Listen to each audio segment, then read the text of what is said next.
pada tanggal 4 Oktober 1995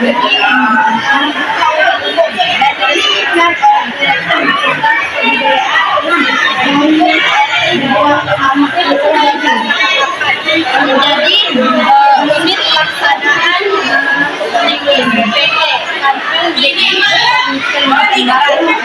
yang diresmikan oleh Sekretaris Jenderal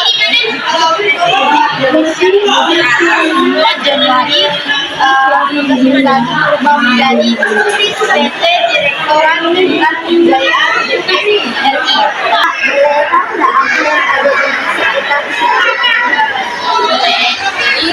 Kalimantan Barat itu di ruang pertama adalah ruang pengenalan. Ada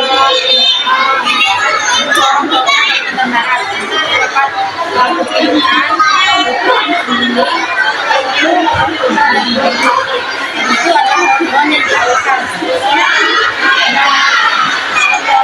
itu ada hewan yang dilakukan orang, terus itu ada terus di ruang kedua ada ruang kebudayaan. Kita memamerkan 3 suku, yaitu suku bangsa Dayak, Melayu, dan Tionghoa. Terus di ruang ketiga ada ruang keramik. Jadi di ruang keramik itu ada peninggalan Cina, Vietnam, dan Jepang.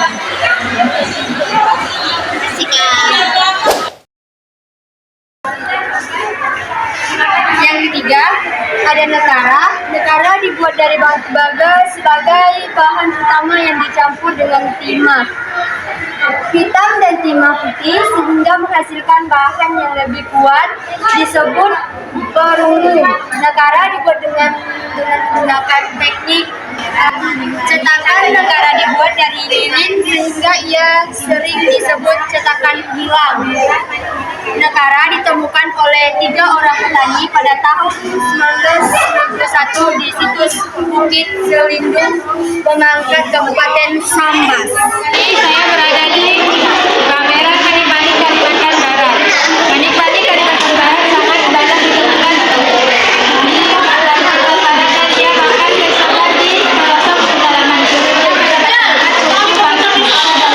Kanipani merupakan benda yang sangat digemari dan bahkan digunakan dalam kehidupan sehari-hari seperti dalam kegiatan religi, kesenian maupun sebagai benda penyiasat. Kanipani dikenal kuat oleh masyarakat Kalimantan Barat sebagai merupakan kontak dagang sebagai pedagang Eropa, Cina, dan Banten. Di sini saya berada di ruang kedua, menjelaskan tentang kebudayaan. Ada kebudayaan suku bangsa Melayu, Dayak, dan di belakang sana ada Tionghoa. Nah, di sini kita ada di suku Dayak. Di sini ada perkawinan suku Dayak, kelahiran suku Dayak. Selanjutnya ada peralatan sunatan Dayak, tato. Ada juga peralatan prosesi kematian. Ada rumah sandu, ada perisai, ada pakaian tradisional suku Dayak, dan terakhir di sini ada perlengkapan menahan diri. Alat tenun dengan teknologi sederhana rajin digunakan oleh masyarakat suku Dayak dalam pembuatan kain tenun. Nah, sekarang kita berada di bagian alat musik tradisional. Pertama ada satu ada berdiri sampai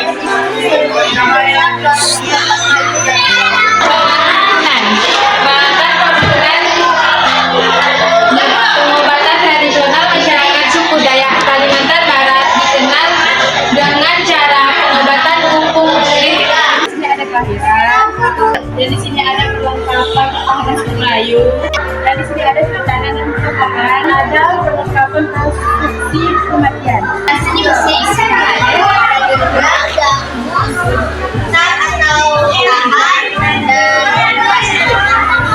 Alat tenun songket umumnya digunakan oleh masyarakat Melayu seperti Sumatera, Riau, Lampung sampai ke pesisir Kalimantan Barat, khususnya di Kabupaten Sambas. Alat tenun ini terdiri dari beberapa bagian. Pada yang pertama, taruhan sebagai roda kita untuk memintal benang. Yang kedua, garuk yang digunakan untuk memadatkan benang. Yang ketiga, pasir yang digunakan sebagai alat penggulung kain. Yang keempat, tuak yang digunakan sebagai alat untuk penyusupan gulungan benang ke dalam. Yang kelima ada benih, ada yang serara dan geliat. Kita berada di Tionghoa. Tantangan etnik Tionghoa di Kalimantan Barat pada sekitar abad 3 Masehi. Perjalanan ini diboncengi oleh pedagang dari negeri Cina. Hal ini dibuktikan dengan temuan arkeologi berupa keramik pada masa Islamihan. Keramik itu sekarang tersimpan di Museum Nasional Jakarta. Tahun 1293, ekspedisi yang dipimpin oleh Pulau Jawa kembali ke negeri Cina dengan terlebih dahulu singgah dan menyiapkan perbekalan di Kalimantan Barat.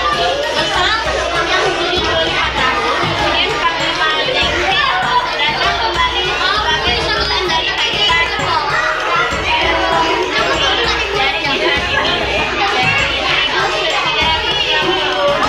Sampai 1644. Sebelum meneruskan perjalanannya, Panglima Zhenghe dan panglima pasukan singgah di Kalimantan.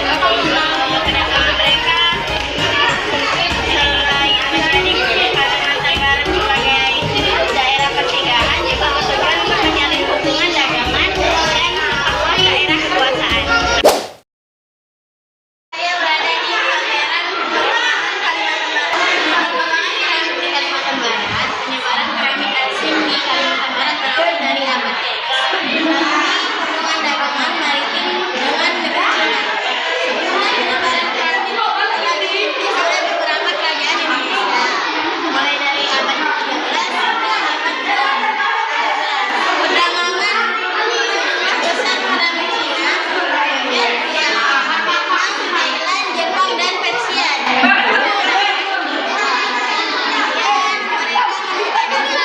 Ini dengan emas, batu permata, dan hasil dari berbagai tempat.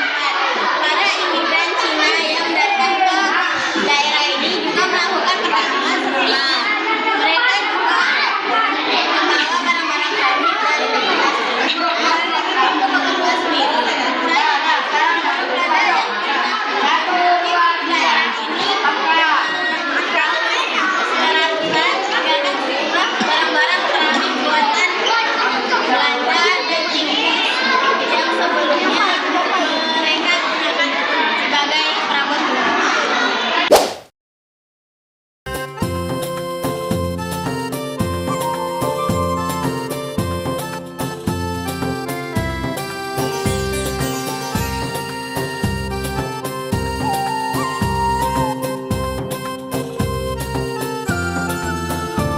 Ada di Tunggal Peristiwa dan sekarang kita bersama Bang Teo. Dapat apa? Gitu. Nah, jadi yang mendirikan tugu ini itu adalah para ahli geografis dari Belanda. Jadi tujuan mereka untuk mendirikan tugu ini yaitu untuk memberitahu atau mengasih tanda bahwa disinilah titik 0 derajat tersebut. Begitu. Tapi dulu mereka saat mendirikan tugu ini, mereka itu menelitinya masih menggunakan alat seadanya. Jadi masih menggunakan ilmu astronomi, menggunakan rasi bintang. Tapi nanti bisa dicek lagi di HP pakai GPS. Untuk titik 0 derajatnya itu sebenarnya koordinasinya itu udah geser 117 meter ke selatan. Nanti bisa divideokan juga di bagian sana itu ada bola dunia atau globe. Jadi situlah titik 0 derajat 0 menit 00 detiknya untuk saat ini. Yang di sana itu diriset atau diteliti di tahun 2005 atau 2006 gitu. Terus monumennya dibangun di tahun 2009. Kalau di sana itu mereka sudah menggunakan alat yang lebih canggih, menggunakan satelit. Sekian liputan dari kelompok 1 9C. Terima kasih. Think of you again. You are my homie, lover and friend.